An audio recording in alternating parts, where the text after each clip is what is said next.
സാധാരണ pan cake ഒന്നല്ല കേട്ടാ, അങ്ങ് ജപ്പാനീന്ന് ഇറക്കുമതി ചെയ്തിരിക്കുന്നതാണ്. Japanese fluffy pancake. അപ്പൊ എങ്ങനെ അംഗം തുടങ്ങല്ലേ? ആദ്യം തന്നെ ഉണ്ടല്ലോ, രണ്ട് കോഴിമുട്ട അങ്ങ് പൊട്ടിച്ചിട്ട് ആ ഒരു എഗ് വൈറ്റും ആ ഒരു മഞ്ഞക്കരും അങ്ങോട്ട് മാറ്റി വെച്ച് കൊടുക്കുക.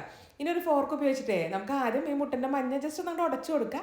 അതിൻ്റെ അകത്തേക്ക് 4 ടീസ്പൂണോളം പാല് ചേർത്ത് കൊടുക്കണം. എന്നിട്ട് പിന്നെ നല്ലോണം ഒന്നായിട്ട് മിക്സ് ചെയ്ത് കൊടുക്കുക. ഇനി ഇതിൻ്റെ അകത്തേക്ക് ഉണ്ടല്ല 1 ടീസ്പൂണോളം വാനില എസൻസ് ഞാൻ ചേർത്ത് കൊടുക്കുന്നുണ്ട്. പിന്നെ ഒന്നങ്ങോട്ട് മിക്സ് ചെയ്ത് കൊടുക്കുക. ഇനി ഇതിൻ്റെ അകത്തേക്ക് മൈദപ്പൊടി വേണം ചേർത്ത് കൊടുക്കാനായിട്ട്. അപ്പോൾ മൊത്തം 3 ടേബിൾ സ്പൂൺ മൈദപ്പൊടിയാണ്. അത് ഓരോ ടീസ്പൂൺ വീതം ചേർത്തിട്ട് നല്ലോണം മിക്സ് ചെയ്ത് കട്ടിയിലാണ് അത് കലക്കിയെടുക്കണം. അപ്പോൾ ഇതാ ഈ കാണുന്ന ഒരു പാകത്തിൽ വരും. ഇനി ഇതിൻ്റെ അകത്തേക്ക് ഒരു പൊടിക്ക് ഉപ്പും കൂടി ചേർത്തിട്ട് പിന്നെ മിക്സ് ചെയ്ത് ഇതങ്ങോട്ട് മാറ്റി വെച്ചോളൂ കേട്ടോ.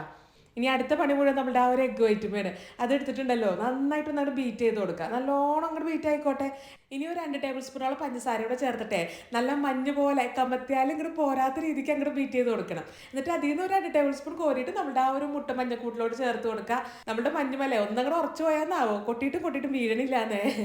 ഇനി ഇതുണ്ടല്ലോ ഒട്ടും കട്ടിയില്ലാണ്ട് അങ്ങോട്ട് മിക്സ് ചെയ്ത് കൊടുക്കുക. എന്നിട്ട് ഇതിന് മുഴുവൻ നമ്മളുടെ ആ ഒരു എഗ് വൈറ്റിൻ്റെ മിക്സിലോട്ട് ചേർത്ത് കൊടുക്കുക. ആ ഒരു ഫോം ഒന്നും പോവാണ്ട് ഇതങ്ങോട്ട് ഇളക്കിയെടുക്കുക.